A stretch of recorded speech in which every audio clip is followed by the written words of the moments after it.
প্রিয় দর্শক শ্রোতাবৃন্দ, আসসালামু আলাইকুম। আশা করছি সকলে ভালো আছেন। স্টক ট্রেড সিক্রেট চ্যানেলের পক্ষ থেকে আপনাদের স্বাগত জানাই। আজকের ভিডিওতে ইন্ডেক্স নিয়ে আলোচনা থাকবে এবং ইন্স্যুরেন্স সেক্টরের যে সেক্টর চার্ট সেটা নিয়ে আলোচনা থাকবে এবং স্টক মার্কেটের চাচা, খালা, মামা, ফুফু দিয়ে যে স্টকের নাম আছে সেইগুলি সম্পর্কে আপনারা জানতে পারবেন। সেগুলি বেশিরভাগই ইপিএস গত দিক থেকে এবং ডিভিডেন্ড গত দিক থেকে তাদের অবস্থানটা জানতে পারবেন এবং ফান্ডামেন্টালি কি অবস্থায় আছে, বর্তমানে প্রাইস গত দিক থেকে কি অবস্থায় আছে সেইটা আপনারা জানতে পারবেন। তাহলে আমরা হোম পেজ থেকে যদি শুরু করি ভিডিও, আজকে টাকার অঙ্কে কিন্তু লেনদেন হয়েছে 505,16,00,000 টাকা। আজকে অ্যাডভান্স ছিল 94টা এবং ডিক্লাইন 221টা, আনচেঞ্জ অর্থাৎ কোনো প্রাইসের পরিবর্তন হয়নি ৭৩টি স্টকের। কিন্তু সূচক হারিয়েছে 16.51 পয়েন্ট। এটা অবশ্যই হতাশাজনক। যদি চার্টে যে এটা বলি তাহলে আপনারা এখানে দেখেন আজকে একটা স্পিনিং টপের মতো ক্যান্ডেল ক্রিয়েট করেছে এবং সূচক কিন্তু ফুললি বেয়ারিশ, উপরে একবার গেলেও সেটা ধরে রাখতে পারেনি। তবে আসার কথা আজকের যে ক্যান্ডেলটা ক্রিয়েট হয়েছে এই ক্যান্ডেলের নিচের শ্যাডো, এই নিচের শ্যাডোটুকুই আসা। তার মানে বায়াররা শক্তিশালী ছিল যখন ইন্ডেক্স 5,196-97 এই দিকটা চলে এসেছিল, সেখান থেকে 5,205.4-এ ক্লোজিং করাতে সক্ষম হয়েছে। তাহলে আগামী দিনে যদি এই জায়গাটার মতো, এই জায়গাটা যদি আপনারা খেয়াল করেন, এই জায়গাটার মতো যদি ক্যান্ডেল ক্রিয়েট করতে পারে স্পিনিং টপের মতো ক্যান্ডেল, তাহলে ভালো। এইখানেও কিন্তু 2 দিন এইখানে নেগেটিভ, আবার এইখানে কিন্তু 2 দিন নেগেটিভ।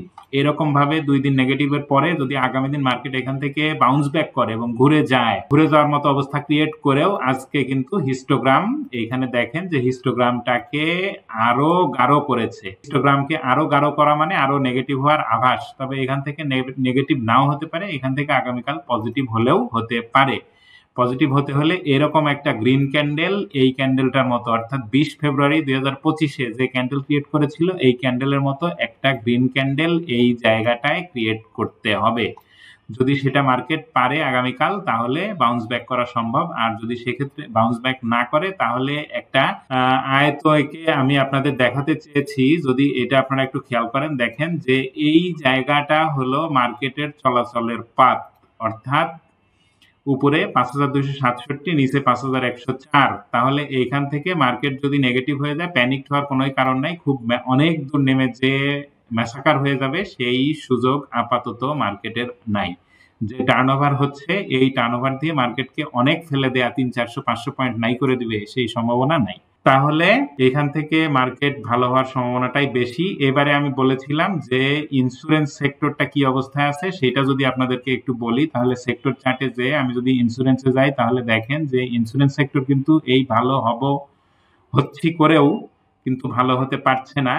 আজকে নেগেটিভ, তবে আজকে এখানেও আসার আলো। এই যে বড় ক্যান্ডেলটা স্পিনিং টপ, এই নিচের যে শ্যাডোটা, এই শ্যাডোটুকু যদি আগামী দিনে এখান থেকে বাউন্স ব্যাক করতে পারে তাহলে তো পজিটিভ। আর বাউন্স ব্যাক যদি না করতে পারে তাহলে আবার 31.5 এই দিকটা চলে আসতে পারে এই ইন্স্যুরেন্স সেক্টরের ভ্যালু। আর যদি উপরে যায় তাহলে 34 থেকে উপরে যতই যাক উপরের দিকে তার রেজিস্ট্যান্স ফেস করতে হবে এবং সেটা 37.5 বা 38 এই লেভেলটা পর্যন্ত। তাহলে আজকে এখানে মানি ফ্লো কম ছিল, তবে মানি ফ্লো কম ছিল বলতে দীর্ঘদিন যাবত যে এভারেজ মানি ফ্লো তার থেকেও কিন্তু বেশি ছিল। এই 2 দিন পজিটিভ ছিল, সেই 2 দিনে যে মানি ফ্লো ছিল এখানে তার থেকে তুলনামূলকভাবে আজকে কম, আমি সেটা বলছি। মানি ফ্লো কম এবং চার্টের যে ক্যান্ডেল সেটা নেগেটিভ।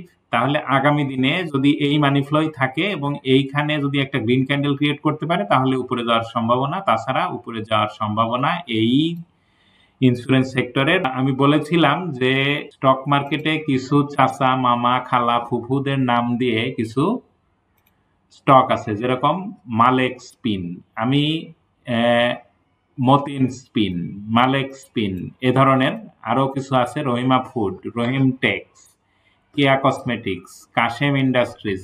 এই স্টকগুলি নিয়ে আজকে আমি আলোচনা করার চেষ্টা করব। তাহলে প্রথমে আমি মতিন স্পিনের চার্টে আসছি। এটাও কিন্তু এই সূচক যেরকম ছিল সেইভাবেই এটা আজকে নেগেটিভ। সূচকের যেরকম একটা ক্যান্ডেল ক্রিয়েট হয়েছে সেই রকম ক্যান্ডেলই ক্রিয়েট হয়েছে। তাহলে সূচক যদি আরো নিচে যায় এই স্টকটাও কিন্তু নিচে যাবে। আর সূচক যদি পজিটিভ হয় তাহলে এই স্টকটাও কিন্তু পজিটিভ হবে। যেহেতু সূচকের সাথে মিল রেখে আজকে নেগেটিভ হয়েছে এই স্টকটি, তাহলে এটা নেগেটিভ হওয়ার সম্ভাবনাটা সূচকের সাথে সাথে থাকবে। সূচক পজিটিভ হলে স্টক পজিটিভ হবে মতিন স্পিন, আর সূচক নেগেটিভ হলে এই স্টকটাও নেগেটিভ হবে। এর ফান্ডামেন্টাল দিকটা কেমন? ফান্ডামেন্টাল দিকটা আমি যদি বলি তাহলে ফার্স্ট কোয়ার্টার এবং সেকেন্ড কোয়ার্টারের ইপিএস যদি দেখেন যে গতবার অ্যানিভার্সারি অর্থাৎ 24 সালের তাদের ইপিএস গেন ছিল 2 টাকা 4 পয়সা, আর এবারে 2 কোয়ার্টারে মিলে 2 টাকা 61 পয়সা গেন করে ফেলেছে। তাহলে আরো 2 কোয়ার্টার অর্থাৎ থার্ড কোয়ার্টার এবং ফোর্থ কোয়ার্টার বাকি আছে। থার্ড কোয়ার্টারে গতবার 98 পয়সা গেন করেছিল এবং ফোর্থ কোয়ার্টারে কত করেছিল আমি দেখি। ফোর্থ কোয়ার্টারে ছিল 48 পয়সা, তাহলে প্রায় 1.5 টাকার মতো। যদি এরকম 1.5 টাকা গেইন করতে পারে তাহলে এখান থেকে পজিটিভ হওয়ার সম্ভাবনা এই মতিন স্পিনের আছে। এরপরে আমি মালেক স্পিনে আসলাম। এইখানে দেখেন যে মালেক স্পিনও কিন্তু এই সূচকের মতো করেই নেগেটিভ হয়েছে। তাহলে সূচক যদি আগামীকাল পজিটিভ হয় তাহলে মালেক স্পিনও কিন্তু আগামীকাল পজিটিভ হবে। আর এইখানে ভয়ের কোনো কারণ আমার মনে হয় যে নাই। এটা বটম ক্রিয়েট করেছে 23 টাকা 70 পয়সা 24 টাকা এই দিকটা থেকে, তাহলে 24.60 সর্বনিম্ন যদি আসে 24.50 24.60 এই দিকটা আসতে পারে। তবে এই দিকটা আসার সম্ভাবনা ওইভাবে আমার মনে হচ্ছে নাই। কারণ হচ্ছে আজকের ক্যান্ডেলটা দেখেন যে এখানে নিচে এসেছিল 25-20 পর্যন্ত বা 25-20 পর্যন্ত। সেখান থেকে বায়াররা শক্তিশালী হয়ে প্রাইসটাকে উপরে তুলে দিয়েছে এবং নেগেটিভ দিনে ভলিউমটা বেড়েছে। তার মানে এখানে স্টকটা কালেকশন হয়েছে। আগামী দিন যদি কমেও যায় এবং আরো 30 পয়সা 40 পয়সা কমে যায় বা 50 পয়সা কমে যায় 24 টাকার নিচে আসে, তাহলে আমার মনে হয় যে এখানে মালেক স্পিনেও ভয়ের কোনো কারণ থাকবে না। এরপর রহিমা ফুডটা দেখেন, এটাও কিন্তু নেগেটিভ এবং সূচকের মতো করেই 80 টাকা 80 পয়সায় প্রাইস ক্লোজ হয়েছে এবং এর আগে সর্বনিম্ন এসেছিল ক্লোজিং প্রাইসটা যদি আমি বলি তাহলে 77 টাকা।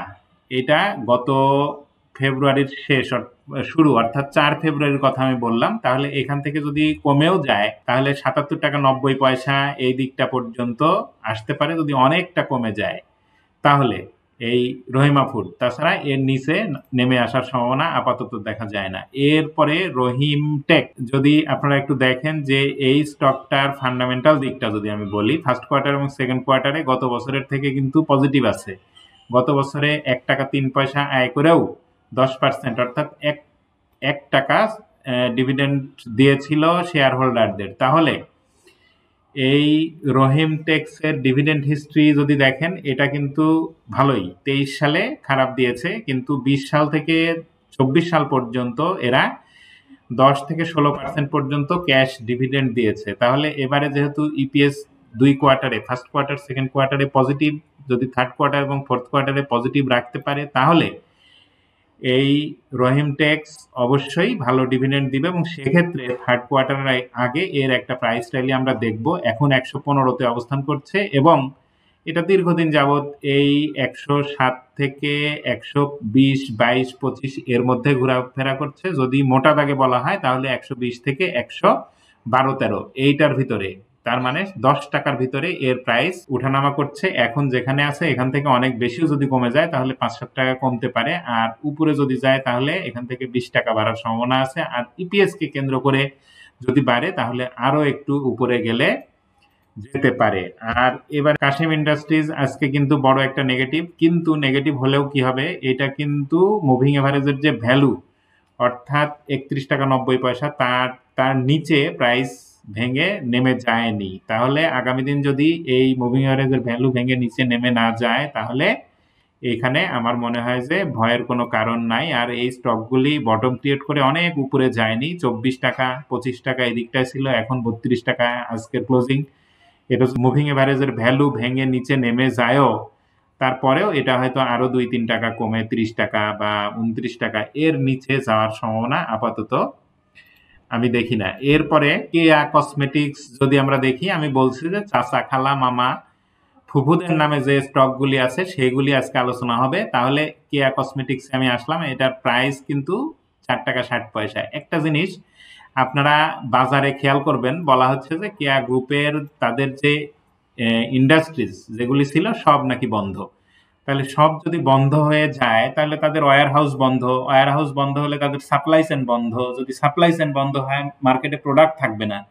কিন্তু আপনি মার্কেটে কেয়া কসমেটিক্সের কেয়া সুপার লেমন সোপ, কেয়া বিউটি সোপ এইগুলা যদি আপনি চান, তারপরে কেয়ার ডিটারজেন্ট পাউডার চান তাহলে আপনি পাবেন। তাহলে এদের সব ইন্ডাস্ট্রিজ যে বন্ধ এই কথাটা আমার মনে হয় যে ঠিক না। এখানে স্টককে ফেলে দেওয়ার জন্য, কালেকশন করার জন্য কিছু বাজে নিউজ হয়তো হতে পারে, তবে কিছু বন্ধ হলেও কিছু রিউমার ছড়িয়ে যায়, সেক্ষেত্রে অনেক বড় রিউমার হয়ে সেটা মার্কেটে আসে, সেখানে সঠিকতা যাচাইয়ের যে বিষয়টা সেটা কিন্তু ওইভাবে হয় না, এবং পরবর্তীতে সেটার পজিটিভ নিউজ হলেও এমন সময় আসে যখন স্টকটার প্রাইস অনেক বেড়ে যায়। তাহলে এখানে কেয়া কসমেটিক্স যেখানে আছে 4 টাকা 60 পয়সা, এখানে এর আগে পজিটিভ হয়েছিল 4 টাকা 50 পয়সা থেকে। যতদিন 4 টাকা 50 পয়সা বা 4 টাকা 40 পয়সার নিচে নেমে না যাচ্ছে কেয়া কসমেটিক্স, ততদিন আমার মনে হয় যে এখানে খুব একটা সমস্যা আছে। আমার মনে হয় যে 4 টাকা 60 পয়সার নিচে যতদিন না নামছে ততদিন কোনো সমস্যা নেই। আমার মনে হয় যে এর মধ্যে থেকেই সে আবার পজিটিভ হবে। এটা দেখেন কোহিনূর কেমিক্যাল কিন্তু 510 টাকা 60 পয়সায় আজকে এর প্রাইস অবস্থান করছে। এর সর্বনিম্ন এদিকে এসেছিল, যদি আমি সর্বনিম্নটা বলি, 483 টাকা। তাহলে 483 আর ওইদিকে 510, এদিকে 17.27 বা 28 টাকার একটা ব্যবধান। মানে আরো যদি কমে যায় 28 টাকা কমার জায়গা আছে, কিন্তু সেইটা কমার সম্ভাবনা আমি আপাতত দেখি না। কারণ হচ্ছে এটা খুব স্লো নিচে আসছে, 1-2 টাকা 3 টাকা করে করে কমতেছে। 20 পয়সা, 500 টাকার একটা স্টক 20 পয়সা 30 পয়সা 40 পয়সা কমে, তার মানে এগুলাও কিন্তু এখানে অ্যাকুমুলেশন জোনে আছে। এটা কালেকশন হচ্ছে, যে কোনো সময় যে কোনো দিনে একটা বড় আপ ট্রেন্ড, একটা টার্ন বা একটা র্যালি হয়তো আমরা দেখব। সেক্ষেত্রে এই স্টকগুলি ধৈর্য ধরে আমার মনে হয় যে 400 নিচে আসলেও কিনবো, এই মানসিকতা নিয়ে যদি আপনি কিনতে পারেন, দিনে দিনে দিনে দিনে ধরেন 1 লাখ টাকারই কিনলেন, সেটা আপনি 15 দিন ভরে কিনলেন, 10 দিন ভরে কিনলেন, এভাবে যদি কিনেন, তাহলে আমার মনে হয় যে এই কোহিনূর কেমিক্যাল থেকে লসের সম্ভাবনা ওইভাবে থাকবে না। আর এর ডিভিডেন্ড হিস্ট্রি যদি আমি দেখি, তাহলে দেখেন 2016 সাল থেকে বর্তমান সময় পর্যন্ত প্রত্যেকবার স্টক ক্যাশ মিলিয়ে ডিভিডেন্ড দিয়েছে, এবং আমি 30%-এর নিচে ডিভিডেন্ড আমার চোখে পড়ছে না। তাহলে গত বছর অর্থাৎ 24 সালেও ডিভিডেন্ড ছিল 60%, 10% স্টক 50% ক্যাশ। এবং এবছর যদি ইপিএস দেখি, তাহলে ইপিএস গত বছরের তুলনায় positive. First quarter, second quarter positive, third quarter, fourth quarter যদি পজিটিভ থাকতে পারে, তাহলে